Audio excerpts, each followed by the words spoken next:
Alrighty. So what does oversight look like for charter schools here? So we have within our state system, and in this particular case, I've been getting a lot of questions about how did this happen, and it's absolutely horrific.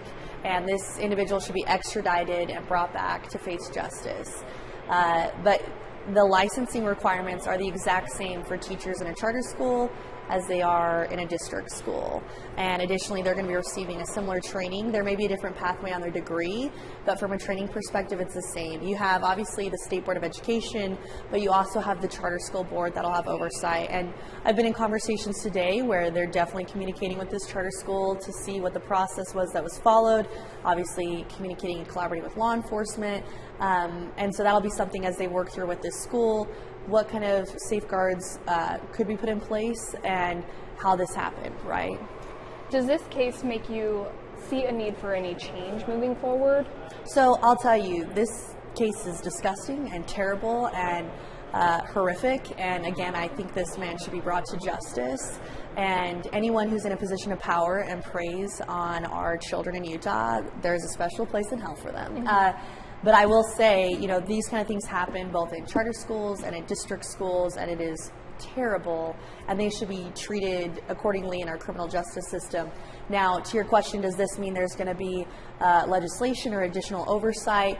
We'd have to look and see if there was something missed here, right? So the charter school, and I know there's an investigation going, but they had this brought to their attention. They called law enforcement, got law enforcement involved. I mean, generally, and based on the conversations I've had in the education community today, that's the process they follow. When they're alerted to a situation, you're supposed to obviously contact law enforcement and get them involved immediately, put that teacher on leave, fire them, whatever needs to be done.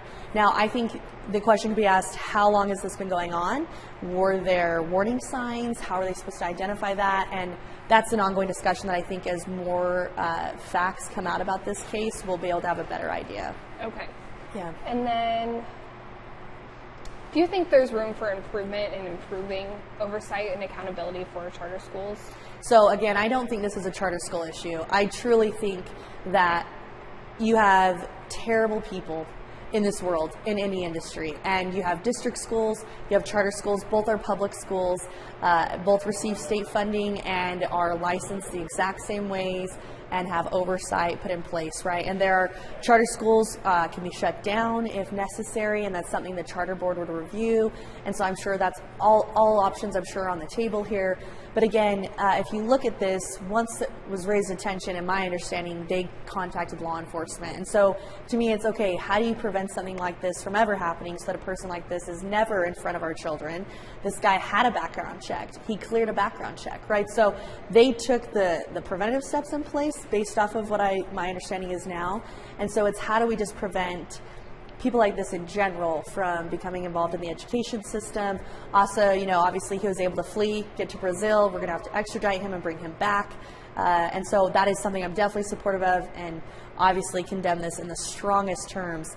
I think you see terrible stories popping up throughout the year, regardless whether it's in a district school or a charter school, of bad actors who abuse their power. And we have to get to the heart of that problem, and I don't think this is just a charter school issue. Okay. Yeah. Anything else you'd like to add that I didn't ask about? Just that I think, there are some pieces to this that I hope they continue to investigate. One of the questions I have, and from a legislative perspective, is the question of this gentleman's citizenship status. It sounds like there was either a visa or a green card or something in place that might have expired.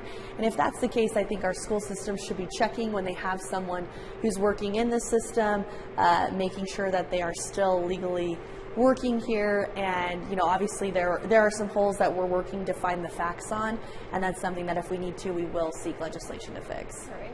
Yeah, Great. thank you. Thank you so much. Yeah.